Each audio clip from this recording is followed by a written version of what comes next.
اللهم اجعل في قلبي نورا. بسم اللہ الرحمن الرحیم. مدینہ میں جہاں بنی اسرائیل اسلام کے خلاف سازشوں کا جال بچھا رہے تھے، خلیفہ دوم حضرت عمر ذہن اور اعصاب پر ایسا بوجھ اٹھائے ہوئے تھے جیسے وہی برداشت کر سکتے تھے. یہ ان مسائل کا بوجھ تھا جو امت رسول اللہ صلی اللہ علیہ وسلم کے اتحاد کو پارا پارا کر سکتے تھے. ایک مسئلہ تو یہ تھا کہ عمر رضی اللہ تعالیٰ عنہ کی خلافت کو سب لوگ تسلیم کرتے ہیں یا نہیں. اگر تسلیم کرتے ہیں تو کیا سچے دل سے کرتے ہیں یا رسمی طور پر؟ اس سوال کا جواب حضرت عمر کو مل چکا تھا. ان کے مخالفین کی کمی نہیں تھی، لیکن ان کے پہلے خطبے نے مخالفین پر نہایت اچھا اثر کیا تھا. ان کے دلوں میں سے مخالفت نکل گئی تھی. ایک تو یہ خطبہ تھا جو سب نے سنا اور ذہنوں سے وسوسے نکل گئے تھے، لیکن خطبے کے بعد آگے بیٹھے ہوئے لوگوں نے حضرت عمر کی زبان سے کچھ اور بھی الفاظ سنے تھے. خدا کی قسم، مسجد سے باہر آ کر لوگ ایک دوسرے کو بتا رہے تھے، میں نے خلیفہ کو دیکھا ہے. ان کی آنکھوں میں آنسو تھے. خلیفہ نے ہاتھ اٹھا رکھے تھے اور اس کی نظریں آسمان کی طرف تھیں. حضرت عمر کی یہ دعا جن لوگوں نے سنی وہ باہر آ کر سب کو سنا دی. خطبے کے بعد عمر رضی اللہ تعالیٰ عنہ ہاتھ اٹھائے نظریں آسمان کی طرف کیے اللہ سے کہہ رہے تھے، یا اللہ، میں سخت ہوں، مجھے نرم کر دے. میں کمزور ہوں، مجھے قوت عطا کر. یا اللہ، میں بخیل ہوں، مجھے سخی بنا. پھر آگے بیٹھے ہوئے لوگوں نے جو عمر رضی اللہ تعالیٰ عنہ کی آواز سن سکتے تھے باہر آ کر سب کو بتایا کہ خلیفہ خاموش ہو گئے اور اپنے دونوں ہاتھ چہرے پر رکھ کر سر کو جھکا لیا. بیٹھے بیٹھے لوگوں کی طرف مڑے. خطبہ ختم ہو چکا تھا جو حضرت عمر رضی اللہ تعالیٰ عنہ نے کھڑے ہو کر دیا تھا. وہ بیٹھ گئے تو مسجد میں تمام آدمیوں نے چگمگویاں شروع کر دی تھیں. اس وقت حضرت عمر بن خطاب رضی اللہ تعالیٰ عنہ نے یہ بھی کہا تھا، اللہ نے میرے دو عظیم رفیقوں کے بعد مجھے یہ ذمہ داری سونپ کر میرے ساتھ تم سب کو بھی آزمائش میں ڈال دیا ہے. خدا کی قسم، تمہارا جو مسئلہ اور جو معاملہ میرے سامنے آئے گا اسے میں ہی سلجھاؤں گا، اور جو لوگ اور ان کے مسئلے میری نظروں سے دور ہوں گے ان کی بھی کفایت اور امانت کو ہاتھ سے نہیں جانے دوں گا. اور مسئلے مجھ سے کتنے ہی دور ہو جائیں میں ان تک پہنچوں گا.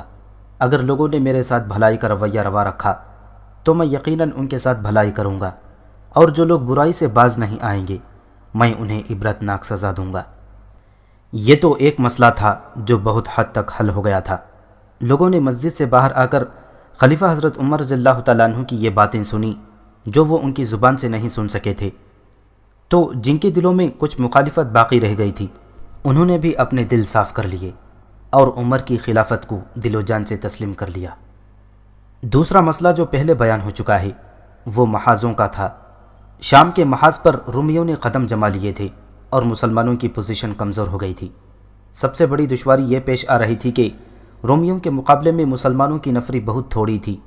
رومیوں کے ایک نامور جنریل ہرقل نے بے انداز لشکر اکٹھا کر لیا تھا. ادھر تاریخ کے نامور سپہ سالار ابو عبیدہ رضی اللہ تعالیٰ عنہ ابن جراح، عمرو بن عاص رضی اللہ تعالیٰ عنہ، یزید بن ابی سفیان رضی اللہ تعالیٰ عنہ، مثنہ بن حارثہ اور خالد بن ولید رضی اللہ تعالیٰ عنہ موجود تھے، جنہوں نے کئی معرکوں میں رومیوں کے پاؤں اکھاڑ دیے تھے. لیکن نفری کی کمی کی پریشانی لگی رہتی تھی. خلیفہ اول حضرت ابوبکر صدیق رضی اللہ تعالیٰ عنہ ابھی زندہ تھے تو محاذ سے مثنہ بن حارثہ مدینہ آئے اور خلیفہ کو محاذ کی صورتحال سے آگاہ کر کے درخواست کی کہ کمک کی ضرورت اتنی شدید ہو گئی ہے کہ اس کے بغیر فتح ممکن نہیں. مثنہ اس وقت ابو بکر رضی اللہ تعالیٰ عنہ کے ہاں پہنچے تھے جب وہ بستر مرگ پر تھے. انہوں نے اسی وقت حضرت عمر کو بلایا. ابن خطاب، ابو بکر رضی اللہ تعالیٰ عنہ نے نحیف سی آواز میں کہا تھا، ابن حارثہ مدد مانگنے آیا ہے، یہ جو کہتا ہے ایسا ہی کر اور اسے فوراً مدد دے کر محاذ کو واپس بھیج دے. اور اگر میں اس دوران فوت ہو جاؤں تو یہ میری وصیت ہے کہ محاذ کو کمک بھیجنے میں کوئی رکاوٹ نہ ہو. اسی شام یا ایک دو روز بعد ابو بکر رضی اللہ تعالیٰ عنہ فوت ہو گئے. ان کی وصیت عمر رضی اللہ تعالیٰ عنہ کے سینے پر لکھی ہوئی تھی. خلافت کے پہلے خطبے کے بعد عمر رضی اللہ تعالیٰ عنہ نے لوگوں سے کہا کہ عراق اور شام کے محاذوں پر مدد کی شدید ضرورت ہے، اس لیے لوگ ایک لشکر کی صورت میں منظم ہو کر مصنع کے ساتھ محاذ پر جائیں۔ عمر کو یہ دیکھ کر مایوسی ہو رہی تھی کہ لوگوں میں محاذ پر جانے کے لیے ہچکچاہٹ سی نظر آ رہی تھی۔ اس کا سبب یہ تھا کہ مسلمانوں میں کچھ اس قسم کا تاثر پیدا ہو گیا تھا کہ رومی اور فارسی بہت بڑی جنگی طاقتیں ہیں، ان کے ہتھیار بھی بہتر قسم کے ہیں اور ان کی نفری بھی بہت زیادہ ہے۔ مدینے اور گرد و نواح کے لوگ اس وجہ سے بھی محاذ پر جانے کے لیے پسو پیش کر رہے تھے کہ حضرت عمر رضی اللہ تعالیٰ عنہ کی نظر رومیوں کے بجائے فارسیوں پر زیادہ تھی۔ حضرت عمر فارس پر فوج کشی میں زیادہ دلچسپی رکھتے تھے اور خلیفہ بننے سے پہلے وہ اپنے اس ارادے کا ذکر کرتے رہتے تھے۔ اس کی وجہ یہی ہو سکتی تھی کہ عمر رضی اللہ تعالیٰ عنہ رسول اللہ صلی اللہ علیہ وسلم کا ایک فرمان پورا کرنے کو بے تاب تھے۔ رسول اللہ صلی اللہ علیہ وسلم نے مختلف ملکوں کی بادشاہوں کو مراسلے روانہ کیے تھے کہ وہ اسلام قبول کر لیں۔ اس دعوت نامے کے جواب میں بیشتر بادشاہ خاموش رہے تھے یا کسی ایک آدھ نے طنزیہ سا جواب دے دیا تھا، لیکن فارس کے بادشاہ خسرو پرویز کا جواب سخت توہین آمیز تھا۔ اس کے دربار میں جب رسول کریم صلی اللہ علیہ وسلم کا قاصد پیغام لے کر گیا تو خسرو پرویز نے قاصد کے ہاتھ سے پیغام لے کر پڑھا اور آگ بگولا ہو گیا۔ اس نے قاصد کی بے عزتی کی اور پیغام پھاڑ کر اس طرح ہوا میں اچھال دیا کہ اس کے ٹکڑے اس کے دربار میں بکھر گئے۔ قاصد نے واپس آ کر رسول کریم صلی اللہ علیہ وسلم کو بتایا کہ خسرو پرویز نے پیغام پھاڑ کر اس کے ٹکڑے بکھیر دیے تھے۔ اس کی سلطنت اسی طرح ٹکڑے ٹکڑے ہو کر بکھر جائے گی۔ رسول اکرم صلی اللہ علیہ وسلم نے فرمایا اور خاموش ہو گئے۔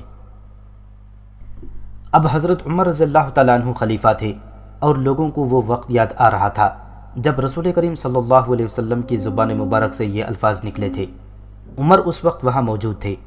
فارس کے اس بادشاہ کی اس حرکت پر عمر کو جو غصہ آیا تھا وہ ان کے چہرے سے ظاہر ہو رہا تھا۔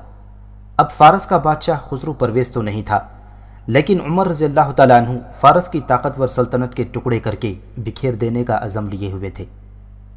مسلمانوں پر فارسیوں کی کچھ زیادہ ہی دہشت تاری تھی، جس کی ایک وجہ یہ تھی کہ فارسیوں کے پاس ہاتھی تھے جنہیں جنگ کی خصوصی ٹریننگ دی گئی تھی۔ یہ ہاتھی سندھ سے بھیجے گئے تھے اور ہاتھی بھیجنے والا سندھ کے راجہ داہر کے خاندان کا تھا۔ فارس کی فوج کے ساتھ مسلمانوں کی مختلف محاذوں پر ٹکر ہوئی تھی۔ مجاہدین نے ہر معرکے میں فارسیوں کو شکست دی تھی، لیکن انہیں بہت زیادہ دشواریاں پیش آئی تھیں۔ محاذوں سے جو شدید زخمی واپس آتے تھے، خصوصاً وہ جن کے اعضاء کٹ جاتے تھے، انہیں دیکھ کر لوگ ڈرتے تھے۔ یہ ڈر اس نوعیت کا نہیں تھا جو بزدلی کی پیداوار ہوتا ہے، نہ ہی زخمی مجاہدین لوگوں کو آ کر ڈراتے تھے۔ وہ ایسے ڈرپوک ہوتے تو محاذوں پر جاتے ہی نہیں۔ وہ دراصل شاکی تھے۔ شکوہ یہ تھا کہ اپنی نفری بہت کم تھی اور بیک وقت دو بہت ہی طاقتور بادشاہوں سے جنگ شروع کر دی گئی تھی۔ وہ کہتے تھے کہ پہلے ایک کو ختم کر کے پھر دوسرے کے ساتھ نبرد آزمائی کی جاتی۔ مورخ جن میں مصر کے محمد حسین ہیکل خصوصی طور پر قابل ذکر ہیں، لکھتے ہیں کہ جب عمر رضی اللہ تعالیٰ عنہ ظہر کی نماز کے بعد باہر نکلے تو لوگوں کا ہجوم تھا۔ عمر رضی اللہ تعالیٰ عنہ نے ایک بار پھر کہا کہ رفیق رسول صلی اللہ علیہ وسلم اور خلیفہ اول کی وصیت کا احترام کریں اور مصنع بن حارثہ کو مایوس واپس نہ جانے دیں۔ محاذوں کے حالات تشویشناک ہوتے جا رہے ہیں۔ مورخ لکھتے ہیں کہ ہجوم پر سناٹا طاری ہو گیا اور لوگ ایک دوسرے کے منہ کی طرف دیکھنے لگے۔ لوگوں نے خسر پھسر شروع کر دی اور کچھ ایسی آوازیں بھی سنائی دیں، جس مصیبت میں ہمارے بھائی گرفتار ہیں، کیا یہ ضروری ہے کہ ہم بھی اسی مصیبت میں جا پھنسیں؟ روایت ہے کہ حضرت عمر رضی اللہ تعالیٰ عنہ کو وہ وقت یاد آیا جب حضرت ابو بکر نے لوگوں کو شام پر لشکر کشی کی دعوت دی تھی تو قبیلوں کے سربراہوں پر ایسی ہی خاموشی طاری ہو گئی تھی۔ اے مسلمانوں، حضرت عمر رضی اللہ تعالیٰ عنہ نے انہیں یوں خاموش دیکھا تو گرج کر بولے، ہو کیا گیا ہے تمہیں؟ خلیفۃ رسول اللہ کو تم جواب کیوں نہیں دیتے؟ یہ تمہیں اس جہاد کی طرف بلا رہے ہیں جو مسلمانوں کی زندگی ہے اور جس میں موت ابدی زندگی ہے۔ تب مسلمان آگے بڑھے اور دعوت جہاد پر لبیک کہا تھا۔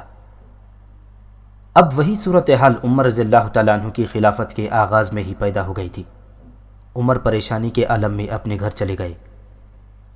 حضرت عمر نے وہ رات بھی جاگتے گزار دی۔ وہ اسی سوچ میں غلطاں پیچاں رہے اور اس پریشانی سے نجات حاصل کرنے کے طریقے سوچتے رہے۔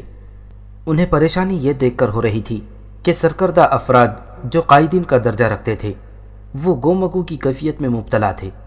ظاہر ہے کہ قبیلوں کے قائد کسی کام میں پس و پیش کرنے لگیں تو عوام آگے آنے کے بجائے 10 قدم پیچھے ہٹ جاتے ہیں۔ صبح حضرت عمر رضی اللہ تعالیٰ عنہ نماز کے لیے مسجد میں گئے، امامت کے فرائض سر انجام دیے اور بیعت کا سلسلہ شروع ہو گیا۔ لوگوں کا ایک ہجوم تھا جو بیعت کے لیے امٹ آیا تھا، اس میں کمی کے بجائے اضافہ ہو رہا تھا۔ حضرت عمر نے مسجد میں کھانا کھایا اور ظہر کی نماز کا وقت ہو گیا۔ حضرت عمر نے امامت کرائی اور نماز سے فارغ ہوتے ہی اٹھ کھڑے ہوئے۔ اے لوگوں، حضرت عمر رضی اللہ تعالیٰ عنہ نے بلند آواز میں کہا، اللہ تم پر کرم کرے، میں خلیفہ کی حیثیت سے پہلا حکم یہ جاری کرتا ہوں کہ جن مرتدین کو تم نے غلام اور لونڈیاں بنا کر رکھا ہوا ہے انہیں آزاد کر کے ان کے رشتہ داروں کے حوالے کر دو۔ میں اسے بہت برا سمجھوں گا کہ مسلمانوں میں غلامی کی رسم جڑ پکڑ لے۔ اللہ نے ہر انسان کو آزاد پیدا کیا ہے۔ یہ حکم لوگوں کے لیے غیر متوقع تھا اور غیر معمولی طور پر جرأت مندانہ۔ لوگوں نے مرتدین کو اپنی مرضی سے غلام بنا کے نہیں رکھا تھا، بلکہ یہ خلیفہ اول حضرت ابوبکر صدیق رضی اللہ تعالیٰ عنہ کا حکم تھا جو انہوں نے ارتداد کے خلاف جہاد کے آغاز میں ہی دے دیا تھا۔ حکم یہ تھا کہ مرتدین اگر سچے دل سے اسلام قبول کرتے ہیں تو انہیں بخش دیا جائے، اور جو کوئی انکار کرے تو اسے پکڑ لیا جائے، اور جو لڑے اسے قتل کر دیا جائے، اس کے گھر کو آگ لگا دی جائے اور اس کی عورتوں اور بچوں کو غلام بنا لیا جائے۔ یہ حکم بہت ہی سخت اور ظالمانہ معلوم ہوتا تھا۔ اسلام میں ایسے حکم کم ہی ملتے ہیں، لیکن مرتدین کا جرم ایسا گھنونا تھا کہ وہ اسی سزا کے حقدار تھے۔ یہ بہت سے قبیلے تھے جنہوں نے رسول کریم صلی اللہ علیہ وسلم کی زندگی میں اسلام قبول کر لیا تھا، اور انہیں وہ تمام مراد حاصل ہو گئی تھیں جو مسلمانوں کے حقوق میں شامل تھیں۔ انہیں سب سے بڑا اعزاز تو یہ ملا کہ اللہ کے رسول صلی اللہ علیہ وسلم کا اعتماد حاصل ہو گیا تھا۔ رسول کریم صلی اللہ علیہ وسلم رحلت فرما گئے تو اس کے ساتھ ہی بہت سے قبیلوں کے سردار اسلام سے نہ صرف منحرف ہو گئے تھے بلکہ اسلام کے خلاف تخریبی کارروائیوں میں مصروف ہو گئے۔ انہوں نے پہلا کام یہ کیا کہ زکوٰۃ دینے سے صاف انکار کر دیا۔ یہی نہیں بلکہ ان میں سے رسالت اور نبوت کے دعوے دار اٹھنے لگے۔ خلیفہ اول حضرت ابوبکر صدیق رضی اللہ تعالیٰ عنہ زکوٰۃ کے معاملے میں بہت ہی سخت تھے۔ ان کے یہ الفاظ تاریخ کے دامن میں محفوظ ہیں، اگر یہ لوگ رسول اللہ صلی اللہ علیہ وسلم کی خدمت میں اونٹ باندھنے والی صرف ایک رسی بطور زکوٰۃ دیا کرتے تھے اور اب اس سے انکار کرتے ہیں تو خدا کی قسم میں ان سے جنگ کروں گا۔ ان لوگوں کا دوسرا جرم تو اور زیادہ سنگین تھا۔ انہوں نے خاتم النبیین صلی اللہ علیہ وسلم کے بعد رسول کھڑے کر دیے تھے۔ ان کا مقصد یہ تھا کہ اسلام کا چہرہ مسخ کر کے اس مذہب کو ختم کر دیا جائے۔ وہ مسلمانوں کو دھوکہ دینے کے لیے مسلمان ہوئے تھے۔ تخریب کاری کے آغاز کے لیے انہوں نے نہایت موزوں وقت دیکھا، یعنی رسول اللہ صلی اللہ علیہ وسلم کی رحلت کا وقت۔ مرتدین نے سوچا تھا کہ مدینہ ماتم کدہ بنا ہوا ہوگا اور مسلمانوں کا حوصلہ اور جذبہ ختم نہ ہوا تو اتنا کمزور ضرور ہوگا کہ ان میں لڑنے کی ہمت نہیں ہوگی۔ حضرت ابوبکر صدیق رضی اللہ تعالیٰ عنہ یہ جرائم معاف کرنے والے نہیں تھے۔ انہوں نے خالد بن ولید اور عمرو بن عاص رضی اللہ تعالیٰ عنہ مجمعین جیسے نامور اور تاریخ ساز سالاروں کو مرتدین کی سرکوبی کے لیے بھیجا۔ ان سالاروں کو خونریز لڑائیاں لڑنی پڑیں۔ انہوں نے تھوڑے سے عرصے میں بنو اسد، قزاع اور بنو تمیم جیسے طاقتور اور سرکش قبیلوں کو تحت کر لیا۔ حضرت ابوبکر صدیق رضی اللہ تعالیٰ عنہ نے مرتدین کی بیخ کنی کے لیے بڑے ہی سخت احکام دیے تھے۔ ان کے آدمیوں، عورتوں اور بچوں کو غلام تک بنا لیا تھا، لیکن حضرت عمر نے حکم جاری کر دیا کہ ان غلاموں کو آزاد کر کے ان کے رشتہ داروں کے حوالے کر دیا جائے۔ مدینہ کے لوگوں کو یہ حکم پسند نہ آیا۔ مجمع میں مختلف آوازیں اٹھیں۔ کوئی کہہ رہا تھا کہ ہم نے خلیفہ اول کے حکم سے غلامی میں رکھا تھا۔ کسی نے کہا کہ خلیفہ اول کے حکم کی خلاف ورزی ان کی وفات کے بعد اچھا اقدام نہیں۔ مورخ نے مختلف حوالوں سے رائے دی ہے کہ مرتدین نے اپنے عزائم اور مقاصد میں شکست کھائی تو ان میں سے بہت سے تائب ہو کر سچے دل سے مسلمان ہو گئے تھے۔ جن کو غلام بنا لیا گیا تھا وہ مسلمانوں کے حسن سلوک سے متاثر ہو کر ان کے وفادار ہو گئے تھے۔ حضرت عمر بن خطاب رضی اللہ تعالیٰ عنہ نے جب دیکھا کہ لوگ مثنہ بن حارثہ کے ساتھ محاذوں پر جانے کے لیے تیار نہیں ہو رہے تو انہوں نے اس توقع پر مرتدین کے غلام آزاد کرنے کا حکم دیا تھا کہ وہ خوش ہو جائیں گے، اور ان میں سے جنہوں نے اسلام قبول کر لیا ہے وہ دعوت جہاد قبول کر کے عراق اور شام کے محاذوں پر چلے جائیں گے۔ بعض مبصروں نے لکھا ہے کہ حضرت عمر نے کہا تھا کہ مسلمانوں میں غلام رکھنے کی رسم نہیں ہونی چاہیے۔ انہوں نے یہ بھی کہا تھا کہ اللہ نے انسان کو آزاد پیدا کیا ہے۔ حضرت عمر نے صرف اس لیے ان غلاموں کو آزاد کرنے کا حکم دیا تھا کہ مسلمانوں میں غلامی کا رواج پکا نہ ہو جائے، اور دوسرے اس لیے کہ انسان کا غلام نہ رہے۔ لوگ اس حکم پر اعتراض کر رہے تھے۔ حضرت عمر کی جو درشتی مشہور تھی وہ اود کر آئی۔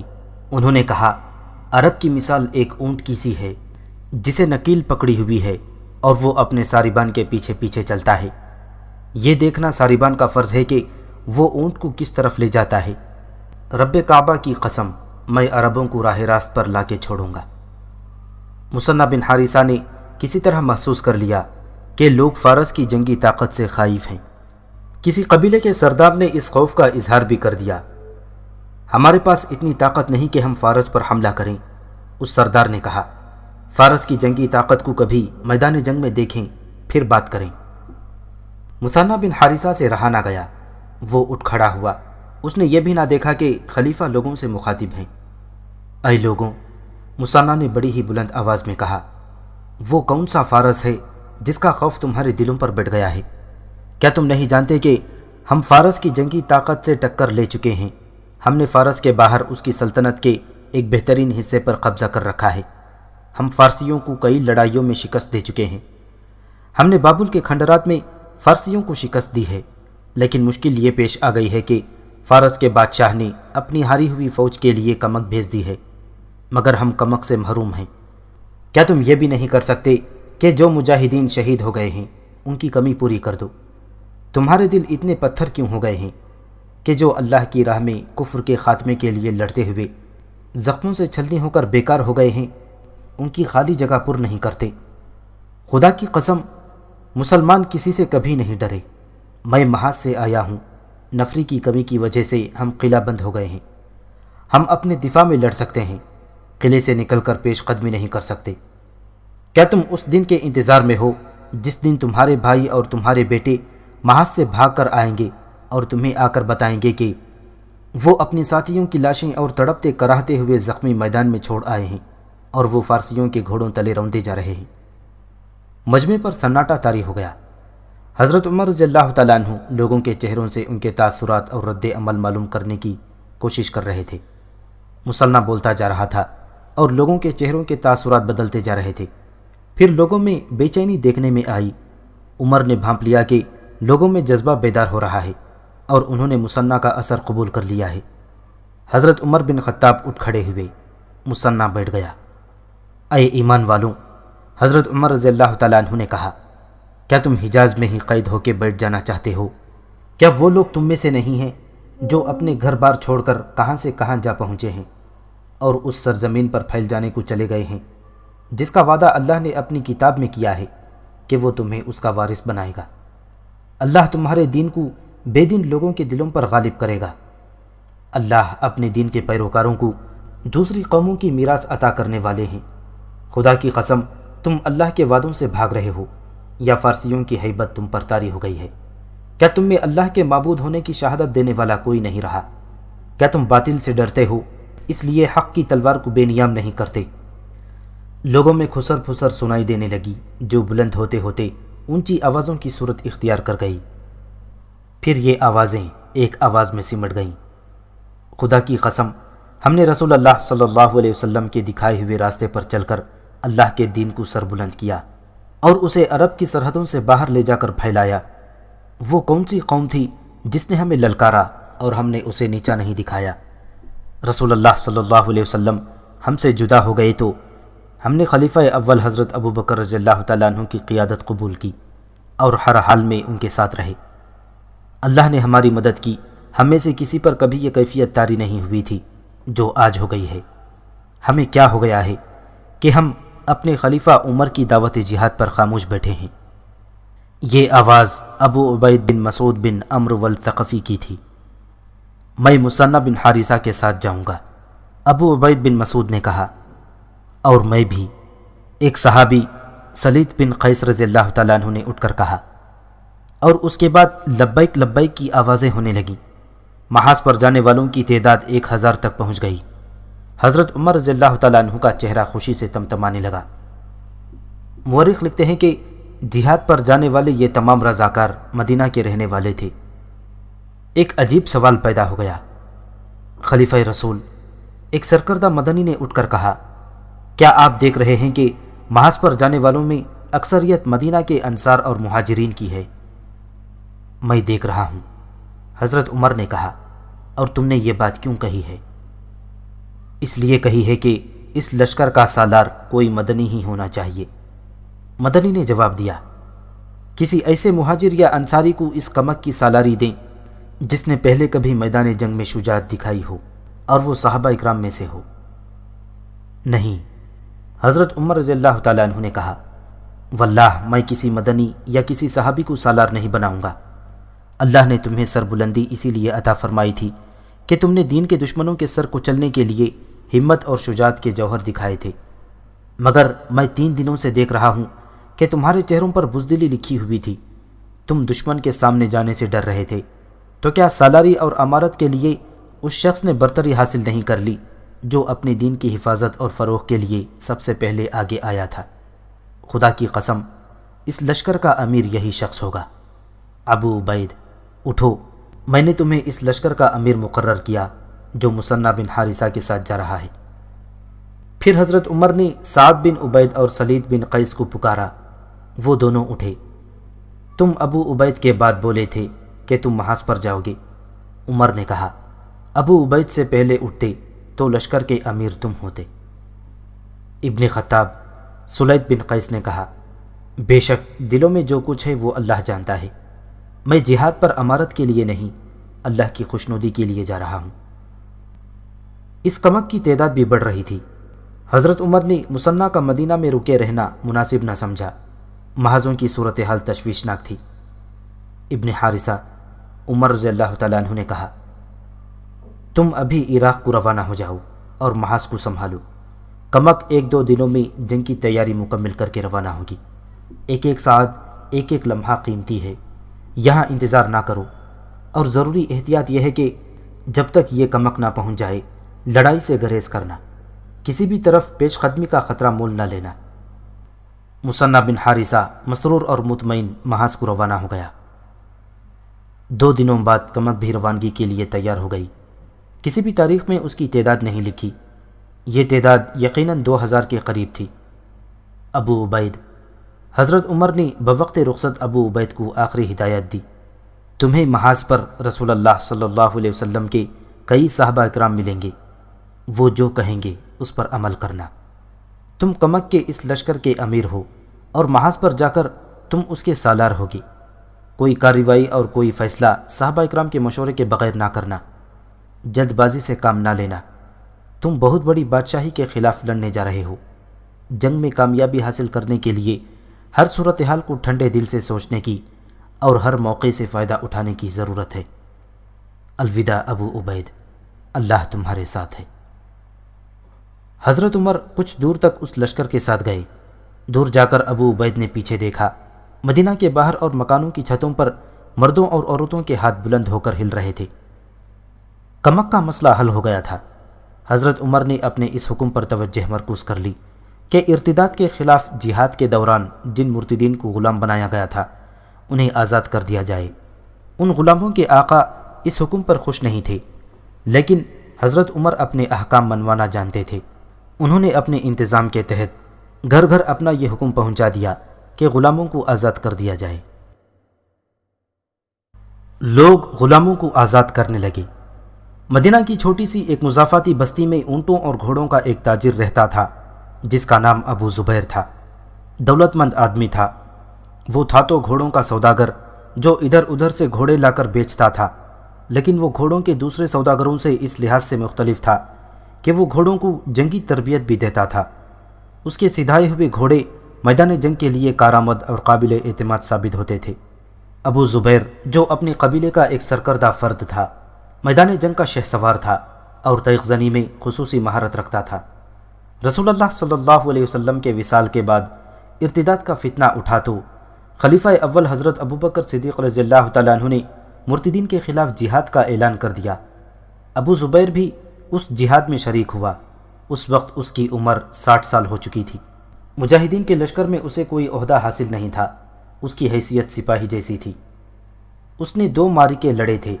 وہ ارتداد کے خاتمے تک لڑنے کا عزم لے کر گیا تھا، لیکن اس کے گھوڑے کی آنکھ میں تیر اتر گیا۔ گھوڑا اتنی زور سے اچھل کر بھاگا کہ ابو زبیر گھوڑے سے گر پڑا۔ یہ گھمسان کا معرکہ تھا۔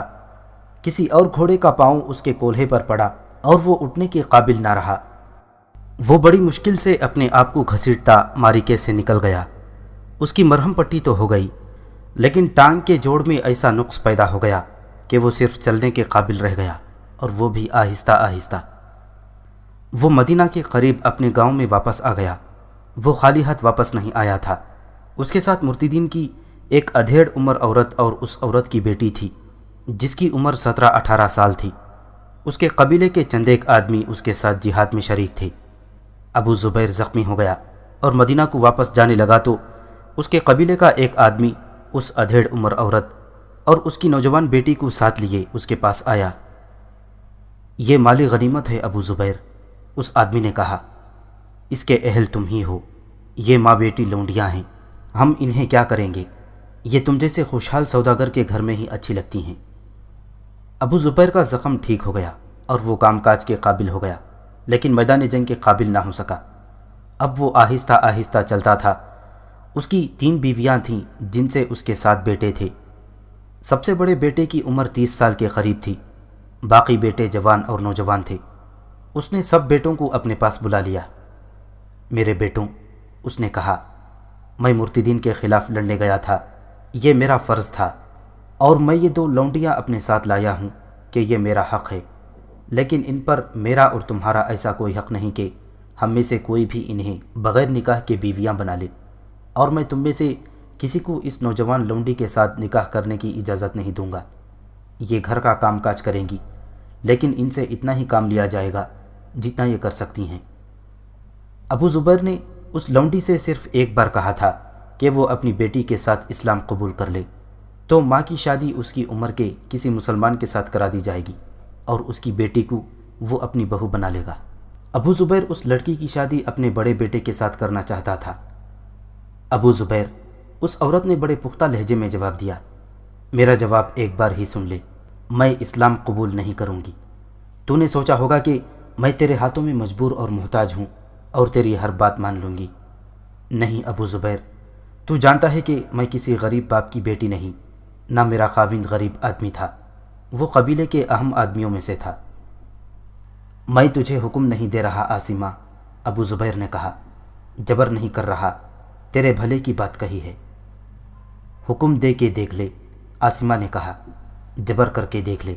مسلمانوں کے ہاتھوں میرا خاوند قتل ہوا، میرے 2 بھائی قتل ہوئے ہیں، میرا گھر جلا دیا گیا ہے، تو بھی اس لڑائی میں شامل تھا۔ کیا ایسا نہیں ہو سکتا کہ میرے خاوند یا بھائیوں کا قاتل تو ہی ہو سکتا ہے، ابو زبیر نے کہا۔ تو کیا ایسا نہیں ہوا کہ تیرے خاوند اور بھائیوں کے ہاتھوں میرے کتنے ہی ساتھی زخمی اور قتل ہوئے ہیں؟ یہ لڑائی تھی عاصمہ، دونوں طرف کے آدمیوں کو زخمی اور قتل ہونا ہی تھا۔ اگر تیرا خاوند اور قبیلے کے سردار وغیرہ دھوکہ نہ دیتے تو آج تو میرے گھر میں لونڈی نہ ہوتی۔ جسے تم لوگ دھوکہ کہتے ہو وہ ہمارے بزرگوں کی ایک چال تھی، عاصمہ نے کہا۔ ہم اسلام کو نقصان پہنچانا چاہتے تھے، لیکن 2 بدو جنگ کے لیے ہمارے پاس طاقت نہیں تھی۔ ہمارے سرداروں نے یہ چال چلی کہ مسلمان ہو گئے، اس سے یہ فائدہ ہوا کہ تم لوگ ہمیں اپنا سمجھنے لگے اور ہم لوگ درپردہ تمہارے خلاف جنگ کی تیاریاں کرنے لگے۔ ہمارے بزرگ موزوں موقع ڈھونڈنے لگے اور تم لوگوں کے بزرگوں کو وہ موقع مل گیا۔ ابو زبیر نے عاصمہ کی بات کاٹتے ہوئے کہا، ہمارے رسول اللہ صلی اللہ علیہ وسلم انتقال فرما گئے، تمہارے بزرگ اور سردار خوش ہوئے کہ اب مسلمان۔ ہاں ابو زبیر، عاصمہ درمیان میں بول پڑی، تو ٹھیک کہتا ہے، تم لوگ جیت گئے، لیکن میں اسلام قبول نہیں کروں گی، اپنے دشمنوں کا مذہب قبول نہیں کروں گی۔ میں تیری لونڈی ہوں، میری بیٹی تیری لونڈی ہے، ہم دونوں سے تجھے کوئی شکایت نہیں ہوگی، تیری کسی بیوی کو کوئی شکایت نہیں ہوگی، اور تجھے اس گھر کے کسی فرد سے کوئی شکایت نہیں ہوگی۔ ابو زبیر نے کہا، میرا کوئی بیٹا تیری اتنی خوبصورت بیٹی کو میلی آنکھ سے نہیں دیکھے گا، تیری شادی نہیں ہوئی تو کوئی فرق نہیں پڑے گا، تیری بیٹی کی شادی ہو جانی چاہیے۔ شادی کے لیے میں اسے مسلمان نہیں ہونے دوں گی، عاصمہ نے کہا۔ میں لڑکی کے باپ کے قاتلوں کو لڑکی نہیں دوں گی۔ ابو زبیر دیندار آدمی تھا اور اس ماں بیٹی کے ساتھ اسلامی اصولوں کے مطابق سلوک کر رہا تھا۔ اس نے عاصمہ کی تنزیہ اور جلی کٹی باتوں پر کسی الٹے پلٹے رد عمل کا اظہار نہ کیا۔ یہ ان دنوں کی بات ہے جب عاصمہ اور اس کی بیٹی کو یہاں آئے ہوئے ابھی چند ہی دن ہوئے تھے۔ اس کے بعد ابو زبیر نے اسے اسلام قبول کرنے کے لیے کبھی نہ کہا۔ عاصمہ کو ابو زبیر کے گھر آئے ہوئے 2-3 مہینے گزر گئے تھے۔ وہ ایک روز کسی کام سے استبل میں گئی تو ابو زبیر ایک آدمی کو گھوڑے دکھا رہا تھا۔ اس آدمی کی عاصمہ کی طرف پیٹھ تھی۔ یہ شخص گھوڑا خریدنے آیا تھا۔ اس نے مڑ کر دیکھا تو عاصمہ کو اس کا چہرہ نظر آیا۔ وہ چونک پڑی۔ اس شخص کا رد عمل بھی کچھ ایسا ہی تھا۔ اس کے چہرے پر حیرت کا گہرا تاثر تھا۔ عاصمہ جس کام کے لیے آئی تھی وہ کر کے چلی گئی۔ اس شخص نے ایک گھوڑا خریدا اور استبل سے نکل گیا۔ باہر اس کا گھوڑا کھڑا تھا۔ اس نے نئے گھوڑے کی رسی اپنے گھوڑے کے پچھاڑی سے باندھی اور سوار ہو کر چلا گیا۔ وہ ادھر ادھر مڑ کر دیکھتا جا رہا تھا جیسے وہ کسی کی تلاش میں ہو۔ گھوڑے کی رفتار بہت ہی آہستہ تھی۔ وہ شہر سے نکل گیا۔ اب وہ بار بار پیچھے دیکھتا تھا اور گھوڑا چلا جا رہا تھا۔ ابن داؤد، اسے ایک نسوانی آواز سنائی دی۔ اس نے ادھر دیکھا۔ کھجور کے 3 درخت ایک دوسرے سے ملے کھڑے تھے۔ ان کے ساتھ ہی ریتیلی مٹی کی ڈھیری تھی۔ وہاں ایک عورت کھڑی تھی۔ عاصمہ، ابن داؤد گھوڑے سے کود کر اترا اور عاصمہ کے قریب جا کر کہنے لگا، میں تمہیں دیکھتا آ رہا تھا، تم یہاں کیسے؟ مسلمان ہو گئی ہو؟ گھوڑوں کے اس سوداگر کی بیوی بن گئی ہو؟ بیوی نہیں، لونڈی، عاصمہ نے افسردہ سے لہجے میں جواب دیا۔ غلامی کی زندگی بسر کر رہی ہوں، مسلمان نہیں ہوئی، نہ ہوں گی۔ تو چلو میرے ساتھ، ابن داؤد نے کہا، تمہارے آقا کو پتہ چلنے تک اتنی دور پہنچا دوں گا جہاں تک کوئی نہیں پہنچ سکتا۔ بیٹی کو چھوڑ کر کیسے چلی جاؤں؟ عاصمہ نے کہا، وہ بھی میرے ساتھ ہے۔ کیا تم نہیں جانتے کہ میرا خاوند اور 2 بھائی لڑائی میں مارے گئے ہیں؟ ہم نے بہت بری شکست کھائی ہے۔ ابن داؤد، ہم نے جو مقصد حاصل کرنا چاہا تھا وہ نہ کر سکے۔ میں نے سنا تھا کہ بنی اسرائیل کے دانشور جو منصوبہ بناتے ہیں وہ ناکام نہیں ہوا کرتا، لیکن تمہاری قوم کا یہ منصوبہ ایسا ناکام ہوا کہ ہم لوگ ساری عمر اٹھنے کے قابل نہیں رہے۔ اس ناکامی کی ذمہ داری نہ مجھ پر عائد ہوتی ہے نہ تم پر، ابن داؤد نے کہا۔ منصوبہ ہر لحاظ سے کارآمد اور مکمل تھا، لیکن لڑنے والوں نے ہمت ہار کر اتنا اچھا منصوبہ خاک میں ملا دیا۔ جانی نقصان تو ہونا ہی تھا، سب سے بڑا نقصان یہ ہوا کہ اسلام کی جڑیں پہلے سے زیادہ مضبوط ہو گئیں۔ لیکن میں ابھی نہیں ہاری، عاصمہ نے کہا۔ میں نے اپنے بھائیوں اور اپنے خاوند کے خون کا انتقام لینا ہے۔ کبھی تو جی میں آتی ہے کہ اپنے اس آقا ابو زبیر کو قتل کر دوں۔ یہ بھی تمہارے خلاف لڑا تھا، لیکن تمہاری بات یاد آتی ہے کہ کسی ایک آدمی کو قتل کرنے سے ہمارا اتنا بڑا منصوبہ کامیاب نہیں ہو سکتا، بلکہ اسے نقصان پہنچتا ہے۔ میری دوسری باتیں بھی یاد رکھنا جو تمہیں بتا رہا ہوں، ابن داؤد نے کہا۔ کتنا اچھا ہوا کہ تم یہاں مل گئی ہو۔ ہم نے تم سے بہت کام لینا ہے۔ تمہاری بیٹی جوان ہو گئی ہے، اس سے بھی کام لینا ہے۔ میں اس کی تربیت اپنی نظریات اور اپنے منصوبے کے مطابق کر رہی ہوں۔ اس کے دل میں اسلام کی نفرت پیدا کر دی ہے۔ تم نے اصل ہدایت دی ہی نہیں ہوگی، ابن داؤد نے کہا۔ میں جان گئی ہوں تم کس ہدایت کی بات کر رہے ہو، عاصمہ نے کہا۔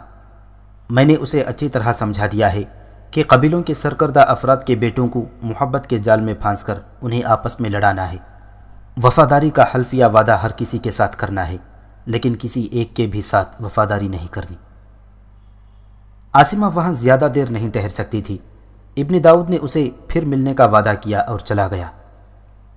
تاریخ جو حقائق اپنے دامن میں لیے ہم تک پہنچی ہے، وہ اس راز کو بے نقاب کرتے ہیں کہ فتنہ ارتداد کے بھی پس پردہ یہودی تھے، اور مرتدین میں سے جنہوں نے نبوت کے دعوے کیے تھے وہ یہودیوں کے پروردہ تھے۔ عاصمہ کے ساتھ ابن داؤد کی یہ ملاقات اس وقت سے 1 سال پہلے ہوئی تھی جب حبیب ابن کعب بنت یامین کے ساتھ شادی کر کے اسے مدینہ لایا تھا۔ اور کچھ دنوں بعد ابن داؤد ان کے پاس پہنچ گیا تھا۔ اس 1 سال کے عرصے میں ابن داؤد اور عاصمہ کی متعدد ملاقاتیں ہوئی تھیں۔ عاصمہ بنت یامین سے بھی ملی تھی، لیکن یہ کوئی لمبی ملاقات نہیں تھی۔ اس 1 سال میں عاصمہ نے ابو زبیر پر اپنا ایسا تاثر پیدا کر لیا تھا کہ ابو زبیر کی نگاہوں میں عاصمہ کی حیثیت لونڈی جیسی رہی ہی نہیں تھی۔ ابو زبیر کی بیویاں بھی عاصمہ کو لونڈی نہیں سمجھتی تھی۔ عاصمہ نے اپنی شاریہ بنت عقیل کو اپنے حسن و جمال کے استعمال کے طریقے عملاً ازبر کرا دیے تھے، اور اسے یہ اصول ذہن نشین کرا لیا تھا کہ اپنے جسم کو مرد کے ہاتھوں میں کھلونا نہیں بننے دینا، اور جسے دام محبت میں لو اس کے لیے بڑا ہی دلکش اور صحرا کی رات جیسا ٹھنڈا سراب بنے رہنا، اور جب وہ تھک ہار کر اور مایوس ہو کر رکنے لگے تو اسے بازوؤں میں تھام لینا، اور اپنے ان ریشم جیسے نرم و ملائم بالوں اور پھول کی پتیوں جیسے گالوں کے لمس سے اس کے وجود میں نئی روح پھونک کر اسے تر و تازہ کر دینا۔ شاریہ کے بال بھی ریشم جیسے نرم و ملائم تھے، اور گال بھی پھول کی پتیوں جیسے تھے۔ وہ عرب کے حسن کا شاہکار تھی، اور اس نے اپنے حسن و جمال کے دام میں جسے پھانسا تھا وہ اس کے آقا کا ایک نوجوان بیٹا سلمان تھا۔ ابو زبیر نے اپنے بیٹوں کو سختی سے کہہ رکھا تھا کہ وہ عاصمہ کے اور اس کی بیٹی شاریہ کے ساتھ بے تکلفانہ مراسم پیدا نہ کریں۔ ابو زبیر شاریہ کی جوانی اور اس کے حسن کو دیکھ کر خطرہ محسوس کرتا رہتا تھا کہ اس کا کوئی بیٹا کوئی الٹی سیدھی حرکت کر بیٹھے گا۔ یہ خطرہ صرف اس صورت میں ختم ہو سکتا تھا کہ عاصمہ اور شاریہ اسلام قبول کر لے اور ابو زبیر اپنے کسی ایک بیٹے کی شادی شاریہ کے ساتھ کر دے، لیکن عاصمہ اسلام قبول کرنے سے صاف انکار کر چکی تھی۔ ابو زبیر کو معلوم نہیں تھا کہ وہ جب رات کو گہری نیند سویا ہوا ہوتا ہے اس وقت اس کا بیٹا سلمان استبل سے ملحق نوکروں کے کمرے میں شاریہ کے پاس ہوتا ہے، اور عاصمہ کچھ دیر کے لیے باہر چلی جاتی ہے۔ عاصمہ نے شاریہ کو کہنا شروع کر دیا تھا کہ اب وہ ابو زبیر کے ہی ایک اور بیٹے کو یا باہر کے کسی آدمی کو سلمان کا رقیب بنا دے، اور ان میں ایسی دشمنی پیدا کر دے کہ مسلمانوں کے 2 قبیلے نہیں تو خاندان آپس میں ٹکرا جائیں۔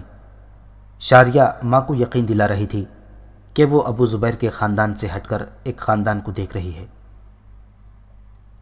حضرت عمر رضی اللہ تعالیٰ عنہ کے ایک حکم نے اس خطرے کو ختم کر دیا تھا، لیکن خطرے میں اضافے کا امکان تھا۔ حکم یہ تھا کہ مرتدین کے جن افراد کو غلام اور لونڈیاں بنا دیا گیا تھا انہیں آزاد کر کے ان کے رشتہ داروں کے حوالے کر دیا جائے۔ پہلے بیان ہو چکا ہے کہ اس حکم پر ان لوگوں نے اعتراض کیا تھا جن کے پاس غلام اور لونڈیاں تھیں۔ اس کی اجازت خلیفہ اول حضرت ابوبکر صدیق رضی اللہ تعالیٰ عنہ نے دی تھی، لیکن خلیفہ دوم حضرت عمر کی سیاست کچھ اور تھی۔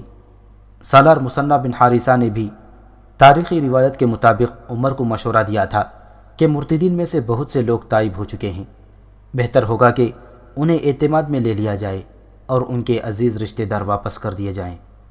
عمر نے خود بھی یہی سوچا تھا۔ مرتدین اب سچے دل سے مسلمان ہوئے تھے، یہ اسلام کی عسکری طاقت تھی۔ عمر نے غلاموں اور لونڈیوں کو آزاد کرنے کا حکم نامہ جاری کر دیا۔ ابو زبیر نے عاصمہ اور اس کی بیٹی شاریہ کو اپنے پاس بلا لیا۔ آج سے تم اس گھر کی لونڈیاں نہیں ہو، ابو زبیر نے انہیں کہا۔ تم نے خلیفہ کا حکم سن لیا ہے، لیکن میں تمہیں گھر سے نہیں نکال سکتا۔ تم یہ بتاؤ کہ میں تمہیں کس کے حوالے کر دوں؟ اپنا کوئی قریبی رشتہ دار بتاؤ، میں تمہیں وہاں چھوڑ آؤں گا۔ یہ میں 1-2 روز بعد بتا سکوں گی، عاصمہ نے کہا۔ میرا دور کا ایک رشتہ دار مدینہ میں ہے، اس نے اسلام قبول کر لیا ہے، اور اس نے کچھ عرصہ پہلے یہاں سے ایک گھوڑا بھی خریدا تھا۔ عاصمہ اسی روز ابن داؤد سے ملی۔ ابن داؤد بھی مدینہ میں تھا۔ اب وہ حبیب بن کعب کے گھر نہیں بلکہ ایک دوست کے گھر رہتا تھا۔ اس کا یہ دوست دراصل یہودی تھا جس نے اپنے آپ کو مسلمان ظاہر کر رکھا تھا۔ وہ بڑھئی کا کام کرتا تھا۔ وہ مدینہ کا رہنے والا نہیں تھا، کوئی دور دراز کا گاؤں بتاتا تھا جہاں سے وہ روزی کمانے کے لیے مدینہ آیا اور یہیں آباد ہو گیا۔ شاریہ کی ملاقاتیں عاصمہ نے ابن داؤد سے بھی کرائی تھیں۔ ابن داؤد نے شاریہ کو بتایا تھا کہ اس نے مسلمانوں سے اپنے باپ اور 2 ماموؤں کے خون کا انتقام لینا ہے اور اسلام کو تخریب کاری سے تباہ کرنا ہے۔ ابن داؤد نے اس لڑکی کو تخریب کاری کی بہت سے طریقے بتائے اور یہ بھی بتایا کہ بنت یامین مسلمان نہیں یہودی ہے۔ کیا ابو زبیر کے بیٹے سلمان کے ساتھ عشق و محبت کا ناٹک ٹھیک چل رہا ہے؟ ابن داؤد نے اس سے پوچھا۔ وہ تو میرے عشق میں پاگل ہوا جا رہا ہے، شاریہ نے ہنستے ہوئے جواب دیا تھا، لیکن اس کے باپ نے حکم دے رکھا ہے کہ میرے ساتھ اس کا کوئی بیٹا شادی نہیں کر سکتا۔ سلمان کہتا ہے کہ باپ نے شادی کی اجازت نہ دی تو وہ مجھے ساتھ لے کر مدینہ سے ہمیشہ کے لیے نکل جائے گا۔ میں بتا نہیں سکتی کہ اس کی کیا حالت ہو رہی ہے۔ اب ایسے ہی ایک اور نوجوان کو پاگل کر دو، ابن داؤد نے کہا۔ میں تمہیں بتاتا ہوں وہ کون ہے۔ ابن داؤد نے اسے ایک نوجوان کا نام اور خاندان بتا کر کہا تھا، اسے سلمان سے ٹکرا دو، پھر سلمان کے باپ کے کان میں ڈال دو کہ اس خاندان کے اس لڑکے نے تم پر دست درازی کی ہے۔ ابن داؤد نے اسے کچھ اور ہدایت بھی دی تھی۔ تم دیکھتے چلو ابن داؤد، شاریہ نے کہا تھا، میں گھر کی دیواروں کے اندر رہ کر مدینہ میں خون کی ندیاں بہا دوں گی۔ ذہن میں ایک سوچ اور مقصد رکھو، ابن داؤد نے کہا تھا۔